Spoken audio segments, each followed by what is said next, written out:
உங்களோட நிறைய பிளாக்ஸ் நான் பார்த்திருக்கேன். ஒரு காம்ப்ளிகேட்டட் சொல்யூஷனை வந்து எப்பவுமே வந்து கொடுக்கணுன்றக்கா கொடுக்க கூடாது. ஒரு சொல்யூஷன் என்ன தேவையோ அதுதான் கொடுக்கணும் அப்படின்னு சொல்லுவீங்க. பட் நான் அதை எவ்வளோக்கு எவ்வளோ அக்ரி பண்ணாலுமே ஒரு ஒரு இன்ஜினியரிங் பாயிண்ட்ல ஒரு பேக் அண்ட் இன்ஜினியரா என்னோட ஃபர்ஸ்ட் ப்ரிஃபரன்ஸ் வந்து ஒரு காம்ப்ளிகேட்டட் சொல்யூஷன் தான் நான் போறேன். இங்க ஒரு ப்ராப்ளம் இருக்கு, அதுக்கு ஒரு சிம்பிள் சொல்யூஷன் பாசிபிள் அப்படின்னாலும் என்னோட இன்ட்ரெஸ்ட், என்னோட எல்லாமே, என்னோட டெம்டேஷன் எல்லாமே ஒரு காம்ப்ளிகேட்டட் சொல்யூஷன்ல தான் இருக்கு. ஸோ இதை வந்து நீங்க எப்படி பாக்குறீங்க? I understand and I agree that a simple solution is far better, but why are we always tempted to go towards complicated solutions? Again, நீங்க அந்த ஜட்ஜ்மெண்டல் ஃபேக்டர்லாம் சொன்னீங்க, பட் அகைன் எங்களோட இன்ட்ரெஸ்ட்டுமே வந்து அந்த சைடு தான் இருக்கு. ஏன் அப்படின்னு உங்ககிட்ட கேட்கறேன். அது நம்மளுடைய ஹியூமன் டெண்டன்சிங்க. ஸோ அண்ட் அது வந்து இட்ஸ் அ குட் திங். அது வந்து நம்மளுடைய ஈகோ. ஓகேவா? Ego is a good thing and bad thing. இது வந்து இது வந்து இட்ஸ் அ குட் ஈகோ. அதாவது இதை வந்து இப்படி சால்வ் பண்ணணும். லைக் வாட் இஸ் லைக் இதே சிம்பிளா சால்வ் பண்ணதுல what is a big deal? இது யார் வேணாலும் பண்ணலாமே. What is the special meaning or special value that I'm adding அப்படிங்கிற அந்த ஒரு ஈகோ சைடு தான் அது. அதுதான் வந்து எப்பவுமே நம்மளை வந்து ஃபோர்ஸி பண்ணும். ஸோ அதுதான் வந்து நமக்கு இங்க நடந்துட்டு இருக்கிற ஒரு விஷயம்.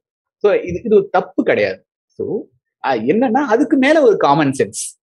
ஓகே, இது கரெக்ட், இப்படி பண்ணி சால்வ் பண்ணலாம், பட் இது தேவையா அப்படின்னு பிராக்மெட்டிசத்தை அப்ளை பண்ணுது. ஸோ ஃபர்ஸ்ட் திங், ஒரே நிமிஷம் அதை முடிச்சிடறேன். First solution is driven by your ego. Okay, when I say ego, I'm speaking in the right sense. And புரிஞ்சு. செகண்ட் திங் வந்து ஒன்ஸ் யூ அது வந்து ஒரு லெவல்னு வச்சுக்கோங்களேன். இனிஷியல் டேஸ்ல என்னோட கரியர்லயும் நானும் அப்படிதான் இருந்தேன். காம்ப்ளிகேட்டட் சொல்யூஷன்னா ஜம்ப் பண்ணிட்டு கண்ணா மூடிட்டு கோட் அடிக்கிறதுல இறங்கிடுவேன். அதுக்கப்புறம் யாராவது கேட்டா ஆமா இல்ல இப்ப இப்படி கூட இதை சால்வ் பண்ணியிருந்திருக்காங்கல்ல அப்படின்னு. So everyone will go through this phases. So initial ஃபேஸஸ்ல we all will be believing like this only. Super duper engineering complicated solution தான் பெட்டர் அப்படின்னு நம்மள ஈகோ வந்து நம்மளை அலோவ் பண்ணாது. ஈவன் நம்மளால புரிஞ்சுக்க கூட முடியாது. பட் தேங்க்ஃபுல்லி நீங்க இப்போ இந்த என்ன சொல்றது, இவ்வளோ எர்லி இயர்ஸ்லேயே உங்களால அதை ரியலைஸ் பண்ண முடியுதுன்னா வெல் அண்ட் குட். எனக்குலாம் ரொம்ப நாள் ஆச்சு. பட் ஒன்ஸ் அந்த ரியலைசேஷன் வந்ததுக்கு அப்புறம் அந்த பிராக்மெட்டிசம் தேவை. இவ்வளோ பண்ணிட்டு சால்வ் பண்ணாம இப்படியே சால்வ் பண்ணிட்டு போகும்போது அப்படியே சால்வ் பண்ணிட்டு போயிடலாமே அப்படின்னு போறது. Again it goes back to எனக்கு என்னன்னு தெரியல, இந்த எல்லா கான்வர்சேஷனும் it goes back to the culture.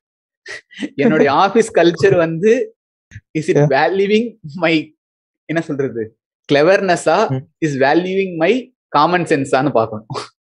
Okay, so one of your பாட்காஸ்ட்ல நீங்க சொல்லி இருப்பீங்க ஏதோ ஒரு interesting quote, don't write clever quote, write clear quote. Exactly the same thing. அது நான் சொல்ல, ஆக்சுவலா கோ ப்ராவர்ப் ஒரு இதுல வரும்.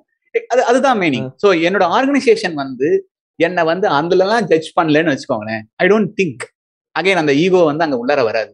என்ன நடக்குதுன்னு பாத்தீங்கன்னா ஆர்கனைசேஷன்ல இவர் அந்த மாதிரி ஒரு ஃபீச்சர் பில்ட் பண்ணாரு, எவ்வளவு காம்ப்ளிகேட்டட் ஃபீச்சர் தெரியுமா, அதை சூப்பரா அவர் தான் பில்ட் பண்ணாரு, எவ்வளவு பெரிய காம்ப்ளெக்ஸான சாஃப்ட்வேர் தெரியுமா, அவர் பில்ட் பண்ணாரு அப்படின்னு அவங்கள அந்த மாதிரி பண்ணவங்களை அப்ரிஷியேட் பண்ணி பண்ணும்போது ஆப்வியஸா சுத்தி இருக்கவங்களுக்கு எல்லாம் என்ன தோணும், ஓ அப்ப நம்மளும் அப்படிதான் பண்ணும் போல இருக்கு, அப்படி பண்ணாதான் வந்து நம்மள வந்து நம்மளும் வந்து ரெகக்னைஸ் பண்ணுவாங்க அப்படின்னு. ஆக்சுவலா நான் இதுதான் ஃபாலோ அப் கொஸ்டினா கொண்டு வர வந்தேங்க சார். லைக் இப்போ ஒரு ஃப்ரெஷரா நமக்கு வந்து ஆக்சுவலா இது என்னதான் நான் வந்து அக்ரி பண்ணாலும் எனக்கு அந்த ஒரு ஹியூமிலிட்டி மைண்ட்ல வர மாட்டேங்குது சார். ஏன்னா இப்போ நான் வந்து டிஸ்பிளே பண்ணணும் என்னைய. ஸோ என்னோட பார்ட் ஆஃப் ஒர்க்ல வந்து எவ்வளோக்கு எவ்வளோ காம்ப்ளிகேட்டடான விஷயத்த நான் அட்ரஸ் பண்றேன் இல்லை ஒர்க் பண்றேங்கிறத பொறுத்து ஒரு என்டோர்ஸ்மெண்ட் கிடைக்குது. So how will I choose a simple solution over complex? அதான் என்னோட கொஸ்டின் ஆச்சு, அதுக்குமே ஆன்சர் கொடுத்துட்டீங்க. அதுதான். ஸோ இட்ஸ் மோர் அரவுண்ட் உங்களுடைய ஆர்கனைசேஷன் கல்ச்சருங்க. That's unfortunately or fortunately it starts and ends there. So நான் என்னோட நிறைய கான்வர்சேஷன்ல அஜிரான்னு சொல்றதுக்கான மெயின் ரீசன் வந்து அந்த இடத்துல தான். Like I never been judged in Ajira. நான் வந்து இறங்கி என்ன ரைட்டோ அதை பண்ணிட்டு போயிட்டே இருப்பேன். இப்ப அதுலயே ஒரு கொஸ்டின், அந்த மாதிரி ஆர்கனைசேஷன் நம்ம எப்படி சார் கண்டுபிடிக்கிறது? எல்லாருமே ஆன் பேப்பர்ல வந்து நாங்க இப்படி நாங்க அப்படின்னு தான் போடுவாங்க. நம்ம உள்ள போனதுக்கு அப்புறம் தான் தெரியும் எப்படின்னு. அதை எப்படி நம்ம கரெக்டா ஜட்ஜ் பண்ணி உள்ள போறது அந்த கல்ச்சரை? இது ரொம்ப ரொம்ப ஒரு டஃப்பான ஒரு கேள்வி. ஓகேவா? இதுக்கும் அகைன் ஆன்சர் வந்து சுத்தி வளைச்சு ஒரு மாதிரி பார்ஷியல் ஆன்சர் இருக்கு அப்படின்னு நினைக்கிறேன். என்னங்க சொல்லுங்க விஷயம். ஆக்சுவலா நீங்க ஃபர்ஸ்ட் சொன்ன பாயிண்ட், அப்புறம் என்னோட இந்த கம்பெனில என்னோட எக்ஸ்பீரியன்ஸ், நீங்க வந்து everything boils down to leadership அப்படின்னு சொன்னீங்க. கரெக்ட்.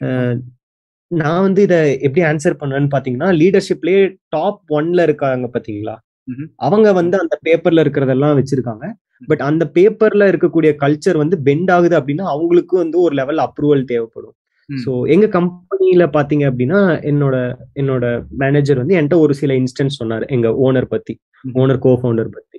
ஸோ எங்க கம்பெனிலேயே வந்து நிறைய ஹெல்பிங் ஸ்டாஃப்ஸ் இருக்காங்க அவுட் ஆஃப் இன்ஜினியரிங். ஸோ அவங்க எல்லாம் பாத்தீங்கன்னா இவரோட ப்ரீவியஸ் ஆர்கனைசேஷன்ல இருந்து இங்க கூட்டிட்டு வந்தாரு அப்படின்னு சொல்லிட்டு. ஸோ அது வந்து எந்த மாதிரின்னு பாத்தீங்கன்னா அவங்களோட ஒர்க்ன்றதை விட அவங்களுக்கு ஒரு எம்ப்ளாய்மெண்ட் கிடைக்கணும் அப்படின்னு சொல்லிட்டு அங்கே normal working people supporting staff மாதிரி. ஸோ அங்க இருக்கிறவரு அந்த மாதிரி இருக்காரு அப்படின்னா நெக்ஸ்ட் லெவல்ல இருக்கிறவங்களும் அதே மாதிரி ஃபாலோ பண்ண ட்ரை பண்ணுவாங்க. ஸோ இதுதான் அவங்க தான் வந்து அதை வந்து ப்ரொஜெக்ட் பண்றாங்க. ஸோ நம்மளோட அசஸ்மெண்ட் வந்து லீடர்ஷிப் லெவல்ல இருக்கும். எல்லா இடத்துலயும் பண்ண முடியுமான்னு தெரியல. இப்போ அஜீராலேயே பாத்தீங்கன்னா நான் சாத் விஜயராகவன் அவர் வந்து நான் நிறைய இடத்துல காலேஜ்ல பாத்திருக்கேன். ஒரு 2-3 ஈவெண்ட்லாம் வந்திருக்காரு. சோ அவர்கிட்ட நம்மளால பேச முடிஞ்சு அவர் வந்து எந்த மாதிரி கல்ச்சர் வந்து கொண்டு போக நினைக்கிறாரு. ஏன்னா அவர் சொல்றத வந்து அவர் எப்படியுமே ஃபாலோ பண்ணுவாரு. சோ அதுல இருந்துதான் அடுத்தடுத்தது இருக்கவங்களும் ஃபாலோ பண்ணுவாங்க அப்படின்னு நான் நினைக்கிறேன். கம்பெனின்னு பார்க்க முடியாது, கம்பெனி பாலிசி அப்படின்னு பார்க்க முடியாது. பட் கம்பெனில டாப் லெவல்ல இவங்க இருக்காங்க அப்படின்னா அதுக்கு அரௌண்ட் நம்மகிட்ட எக்ஸ்பெக்டேஷன் இருக்கலாம். சூப்பர். சோ இப்போ நீங்க சொல்லிட்டீங்க இல்லையா, அதுல ஒரு பாயிண்ட் என்ன சொன்னீங்கன்னா எனக்கு இன்னொரு டவுட். சொல்லுங்க. சரி சரி போங்க. இல்ல முடிச்சிருங்க. இப்ப அந்த மாதிரி பீப்புள் இருக்காங்க, நம்ம போறோம் சரியா. இப்ப நம்ம லிங்க்டின்ல பார்த்தாலே தெரிஞ்சிரும் லைக் யாரு அந்தந்த ஆர்கனைசேஷன்ல ஒர்க் பண்ண போறா அப்படின்னு. சோ நம்ம வந்து நம்மளோட கொலீக்ஸ் லீட்ஸோட போறோம். ஆனா சாஃப்ட்வேர் இண்டஸ்ட்ரியில என்னன்னா யார் எப்ப நோட்டீஸ் பீரியட்ல இருப்பாங்கன்னு சொல்லவே முடியாது. நான் சொல்றது வந்து இல்ல லைக் எப்படி சம்டைம்ஸ் ஒரு அவங்க 5 லெவல் மேல கூட போயிடலாம். அவங்க வந்து ஒரு டீமா இருப்பாங்க, அவங்க ஃபாலோ பண்ணிருப்பாங்க. சப்போஸ் ஒரு டீமா ஒர்க் பண்ணும்போது ஒரு 4-5 பேரா ஸ்டார்ட் அப்பா இருக்கும்போது ஃபாலோ பண்ணிருப்பாங்க. அப்புறம் போக போக கம்பெனி க்ரோ ஆக ஹையரார்கி லெவல்ஸ் இன்ட்ரோடியூஸ் பண்ணிட்டே போவாங்க. அப்ப வந்து பெண்ட் ஆகுதுன்னு சொல்றேன். சோ அப்ப வந்து பெண்ட் ஆகுது. Yes sir. ஓகே. சோ இப்ப நான் என்ன யோசிக்கிறேன்னா, நான் எப்படி ஜாயின் பண்ணுவேன்னா, இப்ப என்னோட கலீக்ஸ் அப்புறம் அவங்களுக்கு மேல இருக்கிற ஒரு லெவல், அப்புறம் அவங்களுக்கு மேல ஒரு 2 லெவல் பார்த்தா போதும் இல்லையா? அப்ப அந்த மாதிரி ஒரு பீப்புளை போய் பாக்குறோம். ஆனா at the end of the day அவங்க நோட்டீஸ் பீரியட்ல இருக்காங்க, நமக்கு தெரிய வர மாட்டேங்குது. ஓகே. அது எப்படி சார் நம்ம அட்ரஸ் பண்ணலாம்? இது எல்லாமே வந்து பியூர் லக்குங்க. ஓகே. ஓகே. அண்ட் அந்த பியூர் லக்கும் when you have the hard work, அந்த லக் வந்து உங்களுக்கு ஃபேவரா இருக்கும். அதாவது கொஞ்சம் ஸ்பிரிச்சுவலா இருக்கும் இது நான் சொல்றது, பட் ரியாலிட்டி இதுதான். You get what you ask for. If you need to be very clear on what you want. அது அந்த கிளாரிட்டி உங்களுக்கு இருந்துச்சுன்னா you will like somehow the universe will connect all the things and you will land in the right place. Even if you are not landing in the right place, அந்த learning நமக்கு தேவையா இருந்திருக்கும். அந்த learning நமக்கு தேவையா. Exactly அப்படிதான் பாக்குறேன். எக்ஸாக்ட்டா. So இப்ப நம்ம அந்த இடத்துக்கு போகலைனாலும் ஒரு 5-6 வருஷம் கழிச்சு அந்த இடத்துக்கு நம்ம போறதுக்கு டெஸ்டின்டா இருக்கும். எக்ஸாக்ட்டா அதேதான். நான் சிம்பிளா இந்த அஜிரா எக்ஸாம்பிளே நான் வரேன். எனக்கு வந்து ஆக்சுவலா நான் எனக்கு ஆஃபர் வந்து நான் வாங்கிட்டேன். பட் ஆனா 1 இயர் கழிச்சு தான் ஜாயின் பண்ணேன். ஏன் நான் அப்படி ஜாயின் பண்ணேன்னா, அப்பதான் வந்து எனக்கு வந்து ஒய்ஃப் வந்து பிரெக்னென்ட் ஆனாங்க. ஸோ அந்த நேரத்துல வந்து நான் ஒரு சின்ன கம்பெனிக்கு போறது நான் கொஞ்சம் ரிஸ்கா ஃபீல் பண்ணேன். கொஞ்சம் ஃபினான்ஷியலா ரிஸ்க் மாதிரி தெரிஞ்சது எனக்கு. ஸோ அதனால நான் என்ன பண்ணிட்டேன்னா 1 இயர் கழிச்சு ஜாயின் பண்றேன். அதாவது ஒய்ஃப் பிரெக்னன்சி முடிஞ்சு அவங்க திரும்ப ஜாப் ஜாயின் பண்ணதுக்கு அப்புறம் நான் ஜாயின் பண்றேன் அப்படின்னு நான் சொன்னேன். ஸோ அந்த 1 இயர் டிலே எனக்கு என்ன ஆச்சுன்னா, அந்த 1 இயர்ல நான் நிறைய விஷயங்கள் கத்துக்கிட்டேன். நான் அஜிரா ஜாயின் பண்ணும்போது ஆல்ரெடி நான் கிட்டத்தட்ட 1 இயரை நான் வந்து ஏதோ அதுக்காக நான் ட்ரைனிங் பண்ண மாதிரி ஆயிட்டு போச்சு. ஒருவேளை நான் வந்து அந்த 1 இயர் கேப் இல்லாம ஜாயின் பண்ணி ஐ மீன் 1 இயர் பிரேக் கொடுக்காம ஜாயின் பண்ணியிருந்தேன்னா அந்த லேர்னிங் எனக்கு இல்லாமலே ஜாயின் பண்ணியிருப்பேன். இப்போ நான் பேசிட்டு இருக்க மாதிரி அப்போ எனக்கு அவுட்புட் வந்திருக்குமான்னு எனக்கு தெரியாது. ஸோ நடந்துட்டு இருக்கிற ஒரு விஷயமும் ஏதாவது சம் ரீசன்னால இருக்கும். ஸோ அதனால ரொம்ப இதை பத்தி ரொம்ப காம்ப்ளிகேட்டா திங்க் பண்ண வேண்டாம். நீங்க சொன்ன மாதிரி தான், everything is happening for a reason. ஒன்னு you get what you want, இல்லைன்னா you get what God wants அப்படிங்கிற ஆங்கிள் பாருங்க. அகைன் நீங்க ஸ்பிரிச்சுவலா காட் நம்பிக்கை இல்லைன்னா that's different story. Okay, but what I'm saying is உங்களுக்கு வேணும்னு சம் எக்ஸ்டர்னல் ஃபோர்ஸ், ஏதோ ஒரு தேர்ட் ஃபோர்ஸ் வந்து ஆக்ட் பண்ணி உங்களுக்கு அதை மாதிரி பண்ணுது. ஓகே இது வந்து ஸ்பிரிச்சுவல் சைட்ல. பட் ரியாலிட்டிக்கும் வருவோம். ஓகே, நிறைய விஷயங்கள் நீங்க அட்ரஸ் பண்ணிடலாங்க. என்னன்னா company you are joining and எந்த மாதிரி பேசுறாங்க, ஹூம் இந்த team you are going to join. அதாவது நீங்க இன்டர்வியூ எடுக்கிறாங்க இல்லையா, நீங்க ஒரு கம்பெனி இன்டர்வியூ எடுக்கும் போது அவங்க உங்களை இன்டர்வியூ பண்றாங்க, நீங்க அவங்கள இன்டர்வியூ பண்றீங்களான்னு நான் கேட்பேன். அந்த இன்டர்வியூ நீங்க பண்ணீங்களா ஒழுங்கா உங்களுக்கே தெரிஞ்சிடும்.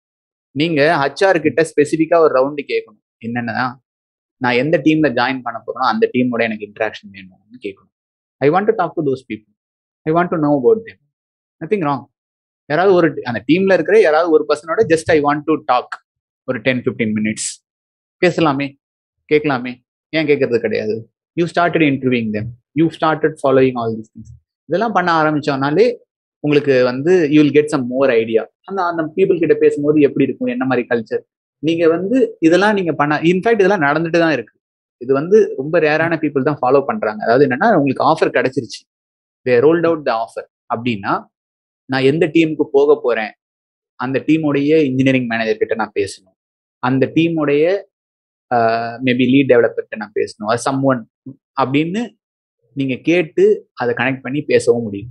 உங்களுக்கு அவங்க அலோவ் பண்ணாங்கன்னா, அலோவ் பண்ணிட்டாங்கன்னா that it self is a green signal, அந்த கம்பெனியோட கல்ச்சர் நல்லா இருக்குன்னு. ரெண்டாவது விஷயம், ஒருவேளை அலோவ் பண்ணல ஃபார் சம் ரீசன் அப்படின்னா that's fine, at least connect with me the engineering manager. Worst case என்னோட இன்ஜினியரிங் மேனேஜரோட கனெக்ட் பண்ணுங்க. I want to know whom I am reporting to, I want to know the pulse. இப்போ நான் அந்த engineering manager கூட பேசுவேன், அப்பயே எனக்கு தெரிஞ்சிடும் இல்லையா, லைக் அவரோட வேவ் லென்த் என்ன, என்னோட வேவ் லென்த் என்ன, and what is the expectation from that person, what kind of background that person is coming from. So you join, like you never join an organization, join a person. So அந்த மாதிரி angle பாத்தீங்கன்னா you start getting into those things and figure out those people. அதாவது நான் சொல்றேன், நான் பெரிய நல்ல ஆர்கனைசேஷன்ல bad leadership report பண்ற பீப்புளையும் நான் பார்த்திருக்கேன்.